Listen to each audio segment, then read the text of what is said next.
नमस्कार दोस्तों, मैं सत्यवीर आपका अपने नए YouTube channel sign career launcher में स्वागत करता हूं।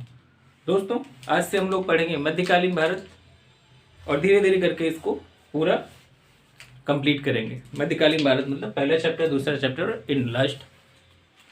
तो यहाँ से देखते हैं, पहला चैप्टर होगा इस्लाम का उदय और अगले वीडियो में आपको मिलेगा सिंध में अरब शासन। ठीक है, तो सबसे पहले यहाँ देखते हैं इस्लाम का उदय कैसे होता है।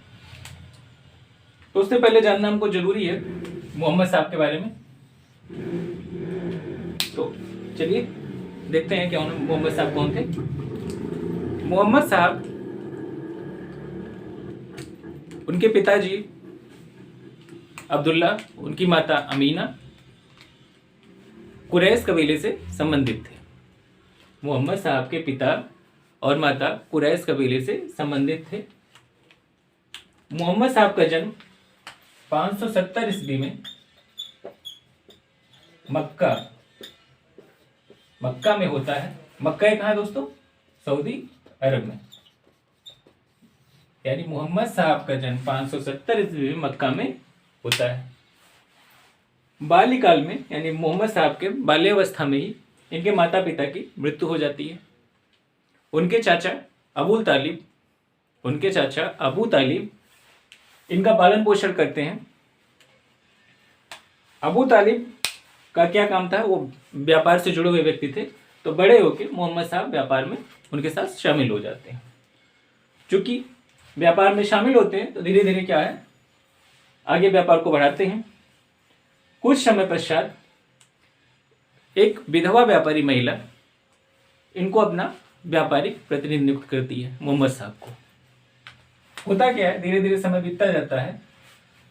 वो मोहम्मद साहब विधवा जो महिला थी जिसका नाम खदीजा था, तो उनसे शादी कर लेते हैं और उनका व्यापार ये संभालने लगते हैं। आगे देखते हैं उसके बाद क्या होता है। मोहम्मद साहब मक्का में एक गुफा में बीच बीच में क्या करते थे? ध्यान लगाने जाया करते थे। 40 वर्ष की अवस्था में यानी 610 ईस्वी में इनको जिब्राइल से एक संदेश मिलता है और इनको कहा जाता है कि अल्लाह ही सब कुछ है, उनके अलावा कुछ नहीं, और आप उनके पैगंबर। इनको क्या मिलता है? जिब्राइल से संदेश मिलता है। कब? इनकी उम्र होती है 40 साल और टोटल 610 ईस्वी में। वहीं पे इनको क्या मिलता है? ज्ञान। और ये क्या होता है? वहीं से इस्लाम धर्म की शुरुआत मानी जाती है। ठीक है, तो वहां से इस्लाम धर्म की शुरुआत मानी जाती है कि अल्लाह ही सब कुछ है, इनके अलावा कुछ नहीं, आप इस उनके पैगंबर हैं, अल्लाह के पैगंबर हैं। ठीक है, उसके बाद क्या होता है? मोहम्मद साहब इस्लाम के प्रचार की कोशिश करते हैं। कहाँ पे? मक्का में, जहाँ पे इनका बहुत ज़्यादा विरोध होता है। मक्का में इनका बहुत ज़्यादा विरोध होता है और वहाँ से ये चले जाते हैं यसरीब। मक्का से कहाँ चले जाते हैं? यसरीब चले जाते हैं। ठीक है, मक्का से यसरीब ये जाते हैं 622 ईस्वी में।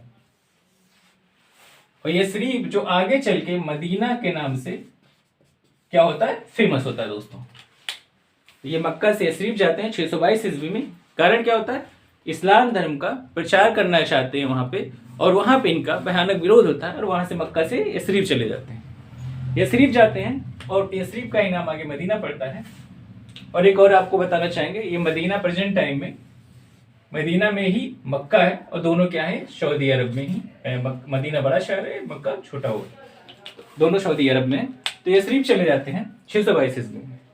और यहाँ इस चीज को 622 ईस्वी में इनका यहाँ से जाना क्या कहलाता है? हिजरत।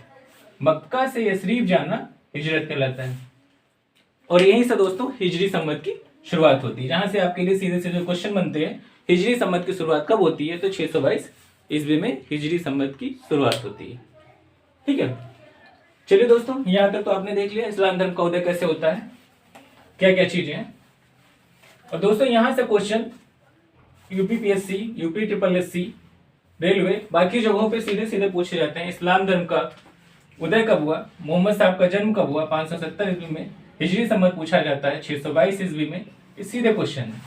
और एक क्वेश्चन यहाँ से और बनता है जो बहुत ही इंपॉर्टेंट क्वेश्चन है किसी भी एग्जाम के लिए, नाट ए मोहम्मदी, नाट ए मोहम्मदी, नाट ए मोहम्मदी पुस्तक किसने लिखी है? तो ये लिखी है बर्नी ने, जो मोहम्मद साहब के जीवन पे आधारित पुस्तक है। बहुत ही इंपॉर्टेंट क्वेश्चन है, इसको आप लोग बिल्कुल रख लीजिए। नाटे मोहम्मदी पुस्तक किसने लिखी है? तो बर्नी ने लिखी है, और ये मोहम्मद साहब के जीवन से संबंधित इसमें चीजें बताई गई हैं। चलिए दोस्तों आगे देखते हैं। इस्लाम धर्म, इस्लाम धर्म के 5 प्रमुख स्तंभ हैं। सबसे पहले जानना जरूरी है हम लोग को, इस्लाम धर्म के क्या है 5 प्रमुख स्तंभ हैं। कलमा, नमाज, ज़कात, रोजा, हज। दोस्तों ये हैं 5 प्रमुख स्तंभ किसके? इस्लाम धर्म के। कलमा क्या होता है? अल्लाह और उनके रसूल में विश्वास, ये होता है कलमा। नमाज तो आपको पता है कि प्रत्येक मुसलमान को प्रतिदिन 5 बार नमाज पढ़ना चाहिए। ज़कात, प्रत्येक मुसलमान को अपनी संपत्ति का 40वां भाग यानी 2.5% प्रतिवर्ष दान देना चाहिए, ये है ज़कात। रोजा तो आप सबको पता ही है, एक व्रत होता है। हज, प्रत्येक मुस्लिम को अपने जीवन काल में एक बार हज की यात्रा जरूर करनी चाहिए।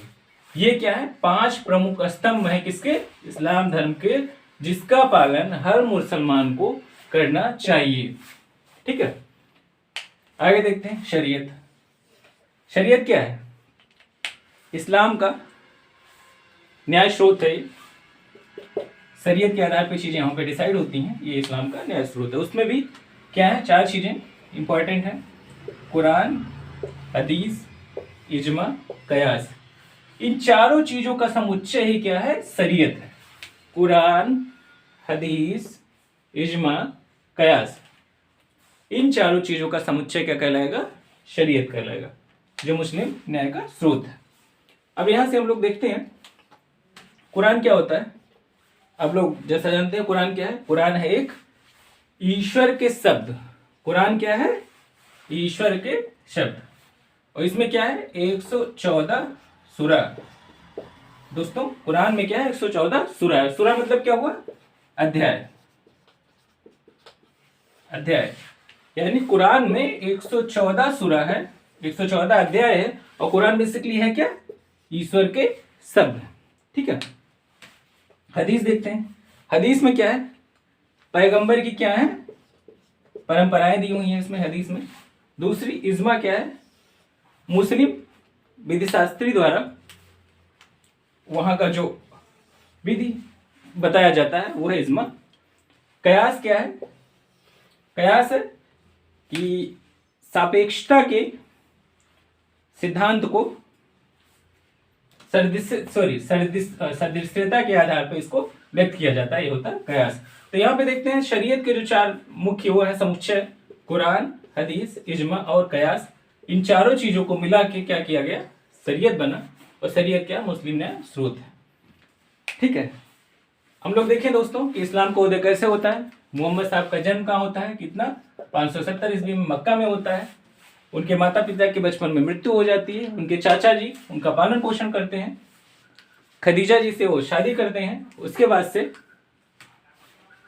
इस्लाम धर्म का उदय कैसे होता है? उनकी 40 वर्ष की उम्र में। ठीक है, और कैसे उनका मक्का से शरीफ जाना, आप पूरा डिटेल देख चुके हैं। तो अब लास्ट में हम लोग देखते हैं इस्लाम धर्म की विशेषताएं क्या है। क्या है इनकी विशेषताएं? तो इस्लाम धर्म की मान्यताएं और विशेषताएं हैं, एक ईश्वरवाद में विश्वास। इस्लाम धर्म की विशेषताओं को अब देखते हैं दोस्त। तो इसमें क्या है? एक ईश्वरवाद में विश्वास करना। दूसरा क्या है? मूर्ति की पूजा ये लोग नहीं करते हैं, एक ईश्वरवाद में विश्वास करते हैं। जाति प्रथा का विरोध उसमें लिखा है। ये सारी चीजें इस्लाम धर्म की विशेषताएं।